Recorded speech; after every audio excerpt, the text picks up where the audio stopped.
అదే RTV app వార్తల్ని క్షణాల్లో చదివే అవకాశం ఉంటుంది. ఒక న్యూస్ పేపర్, ఒక టెలివిజన్ ఛానల్ మీ చేతుల్లో ఎప్పుడూ ఉంటాయి. అందరికీ నమస్కారం అండి. ఇప్పుడే మన హానరబుల్ సీఎం గారు నారా చంద్రబాబు నాయుడు గారి దగ్గర లా అండ్ ఆర్డర్ ఇష్యూ, అదేవిధంగా గాంజా డ్రగ్స్ విషయం గురించి ఒక చిన్న మీటింగ్, ఒక రివ్యూ మీటింగ్ జరగడం జరిగింది. స్టార్టింగ్ అంటే ఇప్పుడు కొన్ని సందర్భాల్లోని ఒక ముఖ్యమంత్రి ఎలా రియాక్ట్ అవుతారు, కొన్ని సందర్భాల్లో ముఖ్యమంత్రిగా రియాక్ట్ అయితే సిచ్యువేషన్స్ ఎలా ఉంటాయి, ఇవి మెయిన్ ఒకసారి మనం ఆలోచించుకోవాల్సిన అవసరం కూడా ఉంది. ఎందుకంటే ఈ మధ్యకాలంలో మీరు జరుగుతున్న మొన్న ముచ్చుమర్రి ఇష్యూ మనకి అందరికీ తెలుసు. నంద్యాల జిల్లాలోని ముచ్చుమర్రిలోని ఒక చిన్న పాప 9 years బేబీ అమ్మాయి అత్యాచారానికి గురయ్యి అమ్మాయి హత్యకి గురయ్యింది. ఇప్పటికీ కూడా అంటే బాడీ కూడా ట్రేస్ అవుట్ అయ్యే పరిస్థితి కూడా కనిపించలేదు.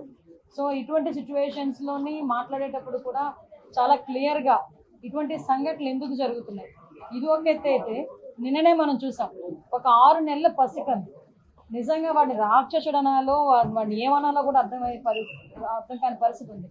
అటు ఒక చిన్నతాత వరుస అయిన వ్యక్తి ఆ అమ్మాయిని అబ్యూస్ చేయడం, 6 నెలల పసికందు మీద కూడా అత్యాచారానికి ఒడిగొట్టడం నిజంగా చూస్తూ ఉంటే కొన్ని సిచ్యువేషన్, అతని సిచ్యువేషన్ కూడా మేము అక్కడ ఎస్పీ గారిని కూడా నాకు తెలిసిన వెంటనే నేను ఎస్పీ గారితో మాట్లాడడం జరిగింది. ఎస్పీ గారు చెప్పడం కూడా ఏంటంటే కంప్లీట్గా తాగిన మైకంలో, ఎంత తాగాడంటే ఈవెన్ పోలీస్ స్టేషన్కి తీసుకొచ్చిన తర్వాత కూడా అతనికి తెలివి రాలేదు, అప్పటికి కూడా అదే మైకంలో ఉన్నాడు. అలాంటి మైకంలో ఆ పిల్లని చిన్న పసికొందిని అత్యాచారం చేసిన సంఘటన కానీ ఇవన్నీ చూస్తూ ఉంటే చంద్రబాబు నాయుడు గారు నిజంగా స్టార్టింగ్ ఇవే టాపిక్స్ చెప్పుకున్నారు. మేము కూర్చున్న తర్వాత అసలు ఎందుకు ఈ పరిస్థితులు వస్తున్నాయి, ఎందుకు ఇటువంటి సిచ్యువేషన్స్ ఎందుకు మనం ఎదుర్కోవాల్సిన అవసరం వచ్చింది. Student activities and care, CRT training, flexible curriculum, KL deemed to be university. ఎందుకు లిక్కర్ మీద, గాంజా మీద, డ్రగ్స్ మీద మనం ఎట్టి పరిస్థితుల్లో ఉక్కుపాదం మోపాలి. ఈ గంజాయి మత్తులోని కానీ, డ్రగ్స్ మత్తులోని కానీ, ఈ మద్యం మత్తులోని కానీ వీళ్ళు చేసిన అరాచకాలు చూస్తూ ఉంటే ఎక్కడో ఒకటి వీళ్ళకి ఫుడ్ స్టాప్ పడాలి అనే ఉద్దేశంతో ఎస్పెషల్లీ ఈ 2 కేసుల విషయంలో మనకి విజయనగరం జిల్లాలోని రామభద్రాపురం మండలం జీడిక వలసలోని జరిగిన 5 నెలల పసికందు మీద జరిగిన అత్యాచారం కానీ, ఇప్పుడు ఈ మచ్చుమరిలోని అమ్మాయి హత్య విషయంలోని కానీ చాలా సీరియస్గా స్పందించి గౌరవ ముఖ్యమంత్రి గారు ఈ 2 ఇష్యూస్కి కూడా ఒక స్పెషల్ కోర్టుని కూడా ఇమీడియట్గా ఏర్పాటు చేసి ఆ స్పెషల్ కోర్టు ద్వారా అతి తొందరగా నిందితులు ఎవరైతే ఉన్నారో వాళ్ళకి శిక్ష పడే విధంగా చేయడానికి ఆదేశాలు కూడా జారీ చేయడం జరిగింది. అదేవిధంగా ఇప్పుడు ఎవరైతే మనకి ఈ ముచ్చుమర్రి విషయంలోనైతే అమ్మాయి మరి అతి క్రూరంగా చంపబడింది. ఏదైనా మనం మామూలుగా మాట్లాడుకునేటప్పుడు కూడా చాలా క్లియర్గా ఆలోచన చేసుకోవాలి. ఆ అమ్మాయిని కూడా గొంతు నిలిపి చంపి అక్కడ వాళ్ళు చెప్పిన విధానం బట్టి ఒక రాయి కట్టి అక్కడ ఉన్న చెరువులోనో కొలలోనో పడేసిన పరిస్థితి.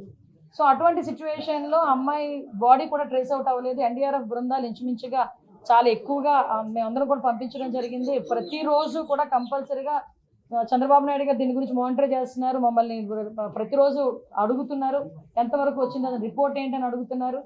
దీని మీద మేము అంత ఎన్డీఆర్ఎఫ్ బృందాల దగ్గర నుంచి అన్ని కూడా ఎతికినా కూడా అమ్మాయి బాడీ అయితే ట్రేస్ అవుట్ అవ్వలేదు.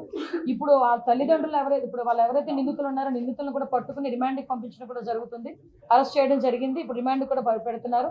అట్ ద సేమ్ టైం ఆ కుటుంబానికి చనిపోయిన బిడ్డను ఎవరు కూడా తీసుకురాలేదు. జస్ట్ వాళ్ళకి ఒక కాంపెన్సేషన్ విషయంలో ఒక 10 లక్షల రూపాయలు ఇవ్వాలని చెప్పి ఆ ముచ్చుమరి కేసులో మనకి 9 సంవత్సరాల ఆడబిడ్డకి ఏదైతే అన్యాయం జరిగిందో, అమ్మాయి హత్యగా వెంచబడిందో ఆ కుటుంబానికి 10 లక్షల రూపాయలు. అదేవిధంగా ఇప్పుడు అత్యాచారానికి గురైన బాలిక ఉంది, బాలిక ఇన్ ద సెన్స్ పసికందు, ఆ పసికందుకి కూడా ఒక 5 లక్షల రూపాయలు ఫిక్స్డ్ డిపాజిట్ చేసి రేపు పొద్దున్న అమ్మాయికి ఉపయోగపడేటట్టుగా ఫిక్స్డ్ డిపాజిట్ చేయమని కూడా ఇప్పుడే సీఎం గారు ఆదేశాలు ఇచ్చారు.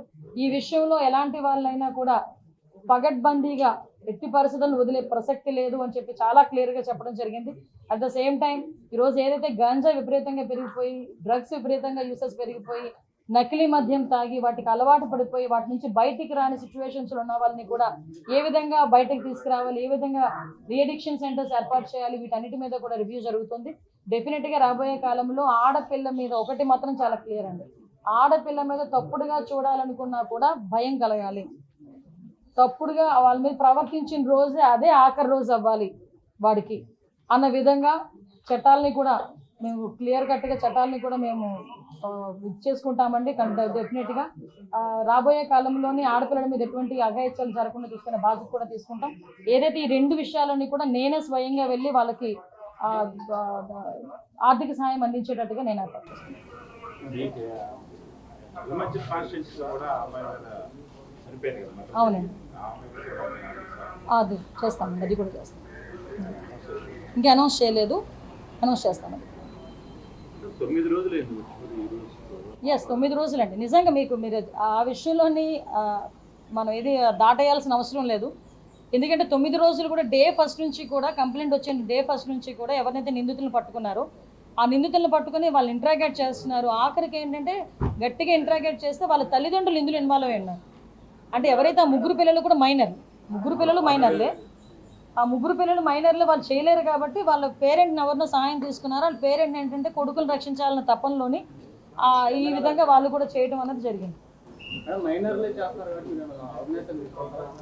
డెఫినెట్గా తీసుకురావాలండి. మైనర్ల గురించనే కాదు, ఇప్పుడు విషయం ఏంటంటే వెబ్సైట్లు విపరీతంగా పెరిగిపోయినాయి. ఇప్పుడు వాళ్ళు పెట్టిన చూసిన తర్వాత కూడా వీళ్ళు ఫోన్ వెబ్సైట్స్ ఎక్కువగా చూడటం అన్నది వాళ్ళ అలవాటు అయిపోయి ఇప్పుడు ఎక్కడి నుంచి అంటే మరీ ఏదో జీరో నుంచి మొదలు పెట్టాల్సి వస్తుంది ప్రక్షాళన అన్నది. ఈ వెబ్సైట్లు విపరీతంగా పెరిగిపోయినాయి. ఎవరు పడితే వాళ్ళ చేతుల్లో స్మార్ట్ ఫోన్లు ఉంటున్నాయి. తల్లిదండ్రులు కూడా వాళ్ళు ఏం యూజ్ చేస్తున్నారు అన్నది కూడా, ఏం చూస్తున్నారు అన్న దాని మీద కూడా అవగాహన మనకి రావట్లేదు. ఏంటో ఇప్పుడు అంటే కొన్ని రాజకీయంగా విమర్శలు అవసరం లేదు కానీ ఇటువంటి సిచ్యువేషన్స్లో బట్ నేను ఏమంటానంటే ప్రతి తల్లిదండ్రులు కూడా దయచేసి మీ బిడ్డలకి ఫోన్లు ఇచ్చేటప్పుడు, ట్యాబ్లు ఇచ్చేటప్పుడు, ల్యాప్టాప్లు ఇచ్చేటప్పుడు ఒక కంట కనిపెట్టాలి. ఎందుకంటే వాళ్ళందరూ చిన్నపిల్లలు, వాళ్ళకి తెలియక చాలా వ్యవహారాల్లో వాళ్ళు తలదూరుస్తుంటారు. అటువంటి సందర్భంలో వాళ్ళకి తెలియకుండానే కొన్ని తప్పులు కూడా జరుగుతుంటాయి. ఇప్పుడు మైనర్లు, గట్టిగా మాట్లాడదాం, మైనర్లు వాళ్ళు 12 సంవత్సరాలు, 14 సంవత్సరాలు, 15 సంవత్సరాల పిల్లలు వాళ్ళు ఇప్పుడు ఈ ఇన్సిడెంట్లో వాళ్ళ జీవితం అంతా నాశనం అయిపోయింది.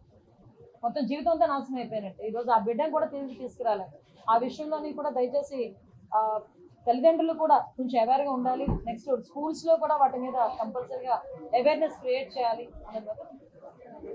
మరిన్ని వీడియోస్ కోసం ఛానల్ ని సబ్స్క్రైబ్ చేయండి. లేటెస్ట్ అప్డేట్స్ కోసం వాట్సాప్ ఛానల్ ని ఫాలో చేయండి. అండ్ లింక్ డిస్క్రిప్షన్ లో ఉంది.